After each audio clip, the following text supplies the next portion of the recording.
Good afternoon. Today I will be going over reinforcement and punishment, both forms, positive and negative. Let me explain that.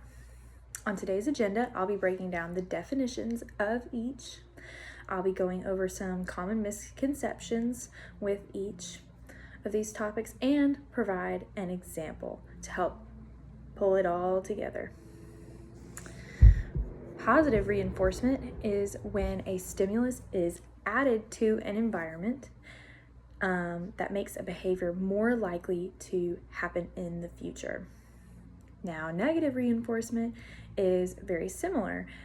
The behavior is still reinforced to happen more likely in the future, but you are actually taking a stimulus away from the environment.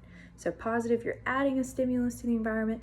Negative reinforcement, you're taking it out of the environment for the behavior to increase in the future.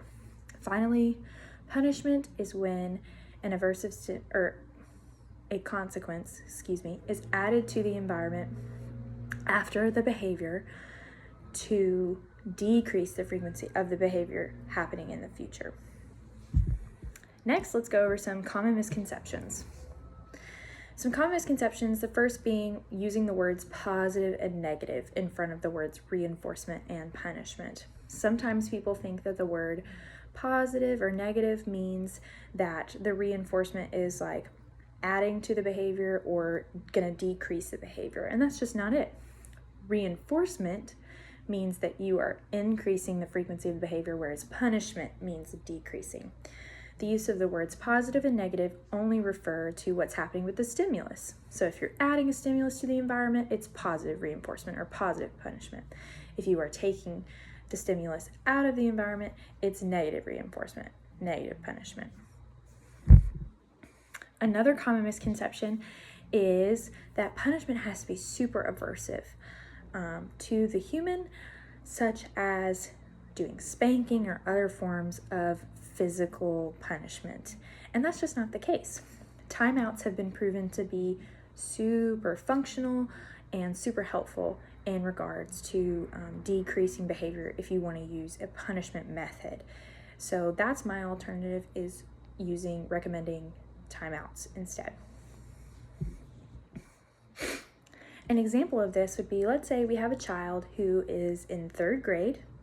They are diagnosed with autism and they frequently have tantrums when a task is presented that they don't really want to do. So let's say we have a kid named Clayton. He's in a 3rd grade math class. And his math teacher each day presents his math assignment in front of him, like they do with all the other students. And Clayton has a tantrum, but the teacher remembers that Clayton is highly motivated by stickers that he can wear on his shirt. And so that teacher decides to tell Clayton, okay, today, if you do your math assignment, you will get a gold star sticker to wear. And so he is super motivated. He does his math assignment. The teacher reinforces him and gives him that gold star sticker for him to wear the rest of the day.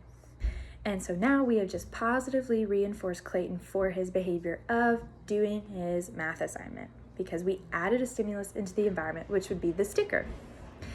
Negative reinforcement for that is what happened to begin with, when the teacher would take the math assignment away from him for him having a tantrum. She negatively reinforced the behavior of his tantrums by taking the undesired stimulus, which is the math assignment, out of the situation. So more likely in the future, Clayton would have tantrums because she took away the math assignment.